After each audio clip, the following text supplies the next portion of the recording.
अर्जुन पांडे और मैं आज आप लोगों को क्लास 10 का लीनियर इक्वेशन टू वेरिएबल पढ़ा रहे हैं चैप्टर 3 और इसमें से आपको क्वेश्चन श्योर मिलते हैं बोर्ड पेपर में।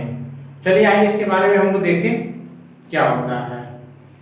Linear equation in one variable, two types. अभी आपको 8, 9 में आप जो पढ़े हैं लीनियर इक्वेशन वो होता है वन वेरिएबल। वन वेरिएबल में क्या होता है, उसमें कोई वन ऐसा अननोन नंबर होता है जिसकी आप ट्रांसफर करके उसकी वैल्यू फाइंड करते थे। उसमें कोई अगर वर्ड प्रॉब्लम दिया जाता था तो उसमें एक कंडीशन दिया रहता था, उस कंडीशन के अकॉर्डिंग आप इक्वेशन बनाते थे और उस इक्वेशन से सॉल्व करके आप उसकी वैल्यू फाइंड कर देते थे। उसका डेफिनेशन क्या होगा, an equation of the form A X plus B equal to 0 where A not equal to 0 A and B are real. ठीक है, is called linear equation one variable. इसमें x जो क्या है, यही एक अननोन नंबर है जिसका वैल्यू हम फाइंड करते थे और a और b रियल नंबर है। a कभी 0 नहीं हो सकता, b 0 हो सकता है लेकिन a कभी 0 नहीं हो सकता है। अब रह गया linear equation in two variable. Two variable में n equation of the ax plus by plus c is equal to 0 is called linear equation in two variable x and y।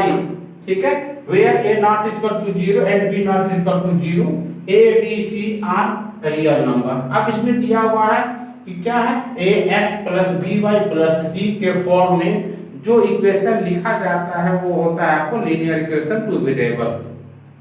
इसमें दो है x और y, ये दो unknown number है जिसकी हमको वैल्यू फाइंड करना होता है। बाकी a b और c क्या है, एक रियल नंबर होता है जिसमें आपको कभी a कभी 0 नहीं हो सकता है, कभी b 0 नहीं हो सकता है, c 0 हो सकता है। उसके बाद है आपको pair of linear equation in two variable. Two linear equation in the same two variables are called pair of linear equation in two variable are briefly a linear pair।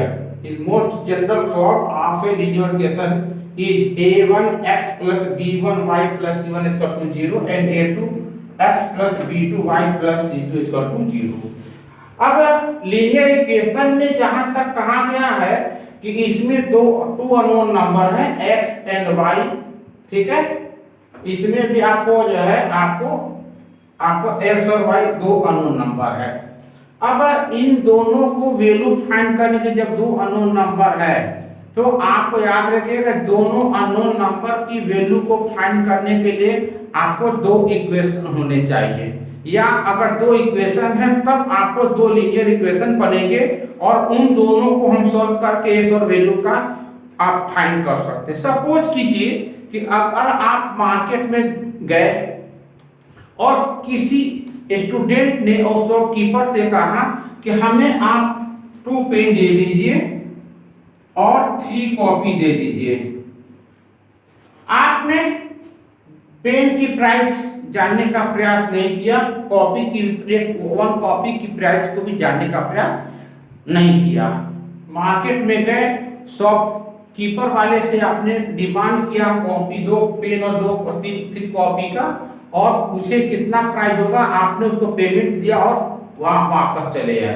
तब तक आपका कोई फ्रेंड जो है फिर गया और उसको वो भी क्या किया कि आपको जो लाइक आप पेन किए थे उसी पेन को उसने भी लाइक कर लिया और आप जिस कॉपी को आपने लिया उसी कॉपी को उसने भी ले लिया।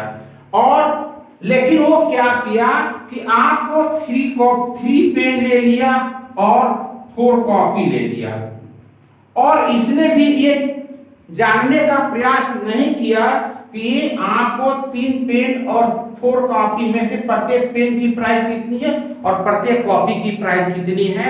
उसने भी शॉपकीपर को कहा और उसने भी अपना प्राइस जो कहा उसने दे दिया और चला आया।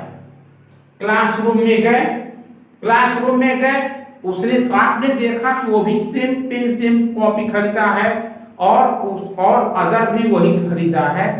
पता चला कि आप लोगों ने पूछा कितनी प्राइस हुई तो उसने आपको प्राइस बताया, उसने भी आपने बता दिया कि मेरा तो इतना लगा।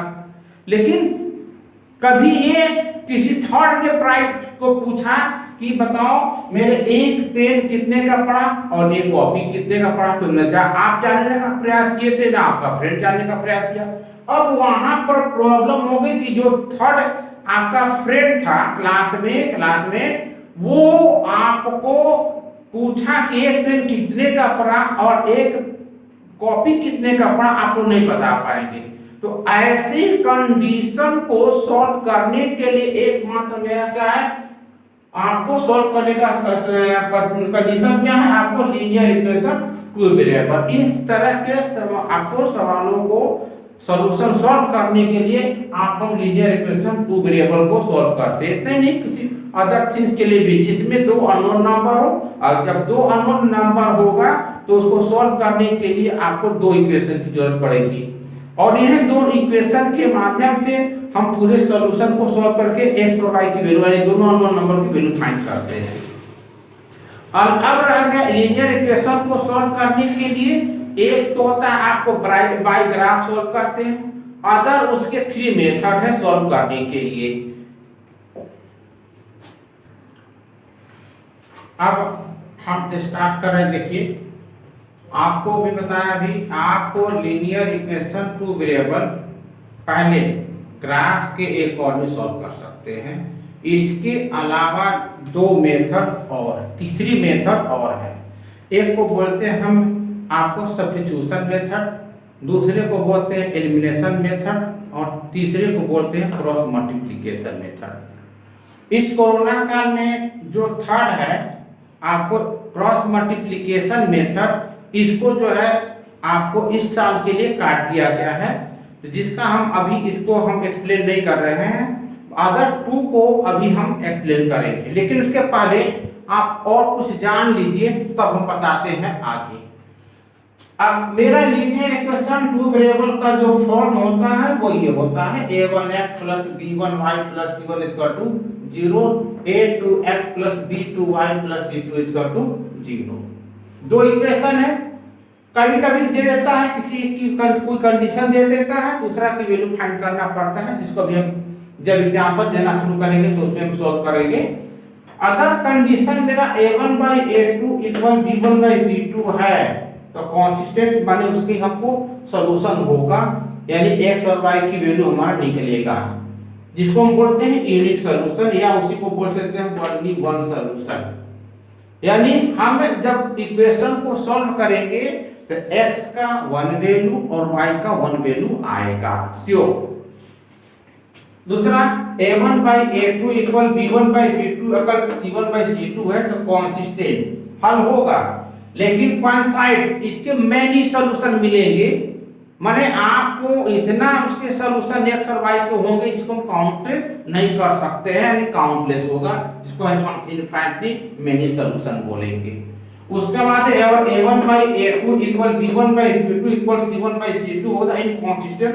इसमें आपको सॉल्यूशन सॉल्व करेंगे तो आपको इसका आंसर नहीं मिलेगा, यानी नो सॉल्यूशन। कंडीशन क्या होगा, सपोज कीजिए कि ये मेरा आपको ये और ये आपको है ये x x' y और y' ये ओरिजिन पॉइंट है। और पहले के लिए क्या हुआ, एक आपका लाइन ऐसे जा रहा और दूसरा आपका लाइन ऐसे जा रहा, दोनों सपोज कीजिए कि ये मेरा a1x + b1y + c1 = 0 का इक्वेशन है, और ये मेरा a1x + b1y + सॉरी ये 2 और c2 = 0 एक इक्वेशन है, और दोनों एक दूसरे को किसी पॉइंट पर कट करते हैं। तो जब ये कट कर रहे हैं तो जिस पॉइंट पर कट कर रहे हैं अगर वहां से हम एक्सिस पर लाइन ड्रा करते हैं तो x की वैल्यू मिल जाएगा, और वहीं से जब हम y पर आपको ड्रा करते हैं तो y की वैल्यू मिलेगा, और इस कंडीशन को हम बोलते हैं आपको लीनियर इक्वेशन में आपको टू वे आपको ओनली वन सॉल्यूशन बोलेंगे इसको, क्योंकि x और y की एक वैल्यू मिलेगा। अगर हम दूसरे की अगर हम बात करते हैं तो दूसरा जो होगा मेरा, अगर ये मेरा आपको x है और एक्स डैश है और वाई है और वाई डैश है, तो ओरिजिन पॉइंट है। अगर दोनों इक्वेशन की जो लाइनें हैं, अगर वो लाइन से जैसे कैसे दी जाए, सपोज कीजिए कि ये है, आपको लाइन डॉट डॉट दिखा दिए और ये मेरा जो है आपको a1x plus b1y plus c1, ठीक है, इक्वल टू 0, एक इक्वेशन है।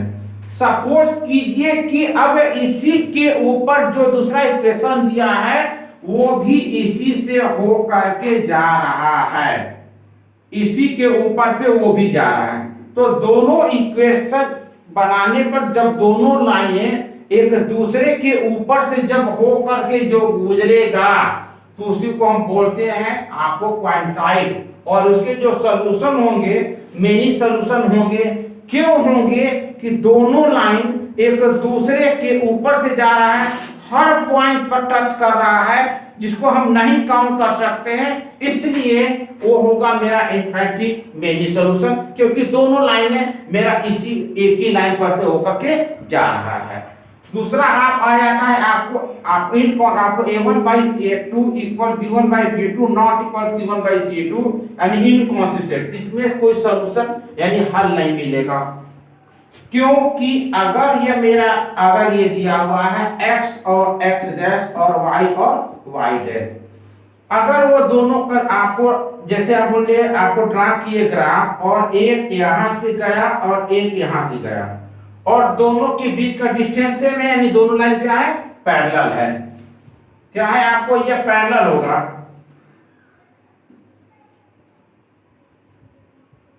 और ये पैरेलल होगा। जब ये पैरेलल हो गया तो आपको दोनों लाइनें ना कहीं कटेंगी और ना कटेगा, और वहां से आप परपेंडिकुलर लाइन एक्स और वाई पर ड्रा कर सकते हैं, इसलिए इसका कोई आंसर नहीं मिलेगा, यानी इसका हो जाता है मेरा नो सॉल्यूशन। तो एक का होता है आपको यूनिक का सॉल्यूशन के लिए आपको मैनी सॉल्यूशन का कंडीशन ये हो, दोनों एक दूसरे से होकर के जाएगा, और ये हो जाएगा पैरेलल लाइन, आपको सॉल्यूशन नहीं मिलेगा इनकंसिस्टेंट में। ये इन्हीं के ऊपर में सॉल्यूशन सॉल्व करते हैं। अगर ग्राफ में अगर आपको लीनियर इक्वेशन टू वेरिएबल का कोई क्वेश्चन दिया हुआ है और हमारा पहले बार आ गया a1 by a2 not equal b1 by b2 आ गया, तब तो आप उसको सॉल्व करेंगे तो एक्स वाई की वैल्यू आएगा, अन्यथा एक्स वाई की वैल्यू नहीं आएगा।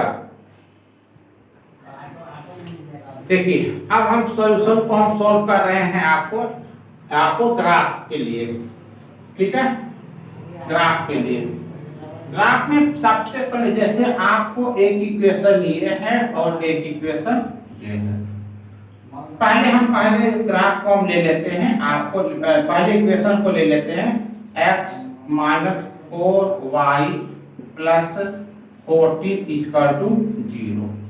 क्या कर लेंगे हम यहाँ पे, minus 4y equal minus 14 minus x, दोनों को ट्रांसफर कर लिए, ये हुआ। अगर माइनस हर जगह है तो हमने क्या किया कि हम माइनस का सब में मल्टीप्लाई कर देंगे, तो ये हो जाएगा मेरा 4y equal to 14 plus x और y इक्वल टू होगा 14 प्लस x बाई 4। अब आपको हम x जो है का वैल्यू अपने मन से लेके, आप जानते होंगे कि एक लाइन ड्रा करने के लिए कम से कम 2 पॉइंट्स होने चाहिए, 2 से ज्यादा जितना भी हो सके, एक और 1 पॉइंट से होकर के इनफिनाइट आपको लाइन ड्रा कर सकते हैं। तो हमको 1 लाइन ड्रा करना है, इसलिए कम से कम x और y के हम मतलब 2 वैल्यू होने चाहिए ताकि हमको 1 पॉइंट मिल सके, 2 पॉइंट मिल सके। अब हम क्या करते हैं, यहाँ पर हम एक बना लिया ऐसे और यहाँ पर हम आपको ले लीजिए, ठीक है। हम क्या कर लेंगे, ये मेरा x होगा और ये मेरा y होगा। हम x और y का ऐसे 2 वैल्यू लेंगे जो आपको अच्छी तरीके से आपको डिविजिबल, मतलब 4 का डिविजिबल आराम से कट जाए। सपोज कीजिए कि हम पहले आपको ले लेते हैं s का 2, अगर ले लेते हैं तो मेरा क्या होगा यहाँ पर 14 प्लस एक्स बाई बल्कि -2 कर लीजिए, आपको -2 और ये हो जाएगा 4, ये हो जाएगा 14 प्लस ये -2 हो गया तो कितना हो जाएगा ये 4, 14 -2 इक्वल टू 4, तो ये कितना हो जाएगा आपको 12/4 इक्वल टू 3, इसकी वैल्यू आ गई 3। और हम अब ले लेते हैं +2, अब हम जब ले लेते हैं +2 तो ये मेरा क्या हो जाएगा यहाँ पर x equal to 14 plus X by 4 है, तो 14 plus 2/4 equal to 16/4 equal to 4, तो ये हो गया 4। अगर ये हमारा एक क्वाड्रेंट हो जाएगा -2 3 और b हो जाएगा मेरा 2 और 4। नेक्स्ट इक्वेशन को आप ले लीजिए, यहाँ पर हो जाएगा आपका 3x plus 2y minus 14 equal to 0, तो 2y equal to -3x plus 14, minus का आपको यहाँ पर कर लिया, y equal to -3x plus 14/2। हम अब इसमें भी ऐसा नंबर ले जो पूरा का पूरा मेरा इक्वेशन होल नंबर में हो, अच्छा रहेगा। और आपको ले लेते हैं यहाँ पे हम 2 ले लेते हैं,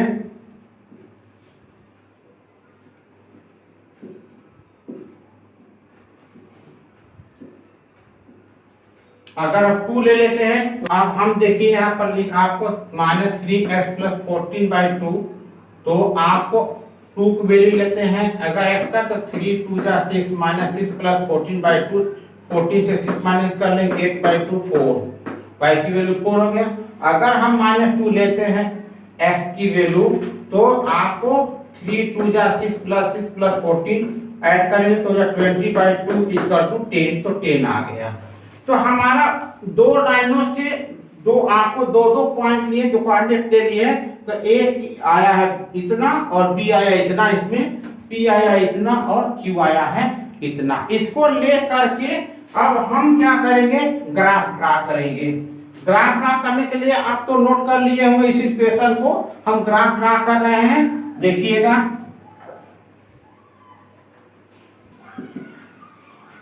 -2 3 और B है आपको 2 4 और यहाँ पर आपको P है 2 4 और मेरा Q है -2 और 10।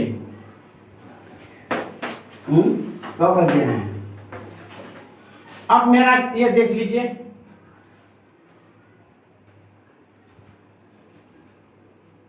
कि x डैश और ये y और ये हो जाएगा मेरा y और ये y डैश ओरिजिन पॉइंट है। ये हुआ 1 2 3 4 5 6 7 8 9 10, ऐसे आप कर लीजिए 1 2 3 4 5 6 7 8 9 10 आप कर लीजिए 1 2 3 4 5 6 7 8 9 10 11 12 और ये हो जाएगा मेरा 1 2 3 4 5 6 7 8 9 10। जब आप ग्राफ में देखेंगे तो ग्राफ में आपको 3 टाइप्स के लाइन होते हैं। एक बिल्कुल थीन होता है जो 1 मिलीमीटर होता है, जो उससे थोड़ा डार्क होता है वो 5 मिलीमीटर का होता है, और जो डार्क होता है वो 1 सेंटीमीटर पर होता है। और हर 1 सेंटीमीटर को लिखा जाता है स्क्वायर के रूप में फॉर्म में आता है, तो हम 1 सेंटीमीटर को ही 1 मान लिए हैं, तो 1 2 3 4 5 6 7 ऐसे होता चला जाएगा। और इधर क्या होगा -1 -2 -3 -4 -5 -6 ऐसे होता चला जाएगा। यहाँ होगा 1 2 3 4 5 6 7 8 9 10 11 12 होगा, और नीचे हो जाएगा -1 -2 -3 -4 -5 -6 होगा। मान लीजिए ऐसे होता चला जाएगा। अब हमारा क्या यहाँ पर पहले में दिया है -2 और 3, -2 और 3 -2 मेरा कहाँ है, यहाँ पर है, और y मेरा 3 है जो पॉजिटिव में है। ऊपर जाएंगे तो दोनों यहाँ और यहाँ ये मिला, और सपोज कीजिए कि ये मेरा a है और ये इसका कोऑर्डिनेट हो जाएगा आपको -2 और 3 होगा। ठीक है, दूसरा हो जाएगा 2 और 4, दोनों पॉजिटिव में है, तो ये 2 है और जाएगा मिलेगा यहाँ पे आपको, हो जाएगा आपको 2 और 4। अब इन दोनों लाइन को मिलाता हुआ हम आपको लाइन ड्रा कर लेंगे। ये आप जरा स्टेट मिला लीजिएगा, स्टेट है नहीं।